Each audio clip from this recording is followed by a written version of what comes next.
The wind howled through the broken windows of the abandoned asylum, sending shivers down my spine as I stood before its decaying facade. The moon was obscured by thick swirling clouds, casting an eerie pallor over the crumbling structure. I tightened my grip on the flashlight in my hand and took a deep breath. This was it, the night I would finally uncover the secrets of the dreaded asylum. Urban legends had always surrounded the place, tales of tortured souls, sinister experiments, and inexplicable disappearances. People whispered about the malevolent presence that lingered within its walls, a presence that fed on fear and despair. But I was a skeptic. I didn't believe in ghosts or supernatural occurrences. I was here to prove that the stories were nothing more than the product of overactive imaginations. With a determined resolve, I pushed open the creaking front door and stepped into the asylum's dim interior. The air was heavy with the musty scent of decay, and my footsteps echoed eerily in the silence. My flashlight's beam revealed peeling wallpaper, shattered furniture, and the remnants of long-forgotten equipment. I cautiously moved deeper, my heart pounding as each shadow seemed to dance and shift in the corners of my vision. As I wandered down dimly lit corridors, the temperature seemed to plummet, sending a chill that had nothing to do with the wind. The walls seemed to close in on me, and I couldn't shake the feeling that I was being watched. I chided myself for succumbing to the atmosphere. It was just an old building, after all.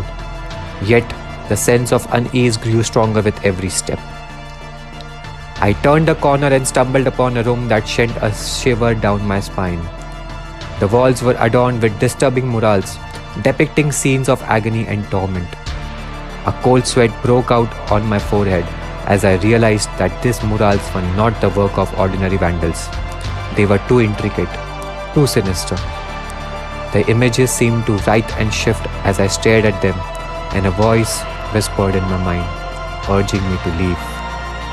Shaking off the unnerving sensation, I pressed on.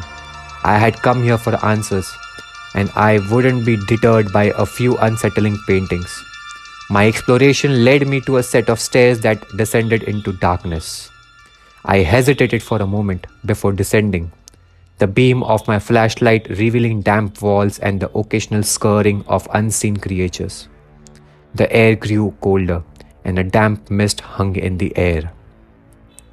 I reached a heavy door at the end of the corridor, and my heart raced with a mixture of excitement and trepidation. This was rumored to be the heart of the asylum, the place where the most sinister experiments had taken place. The door creaked open, revealing a room bathed in an otherworldly pale light. Broken restraints dangled from rustle chains, and a long-forgotten operating table stood in the center. A chilling breeze brushed against my cheek, and I could have sworn I had a whisper, a pleading, anguished whisper. My heart pounded in my chest as I swung the flashlight around the room, the beam revealing nothing but empty space. I fought the urge to flee as the feeling of being watched intensified. There was no rational explanation for this. I told myself it was just my mind playing tricks. But then, a shadow moved. Just for an instant, in the corner of the room, I spun around, my breath catching in my throat. There was no denying it now. I wasn't alone.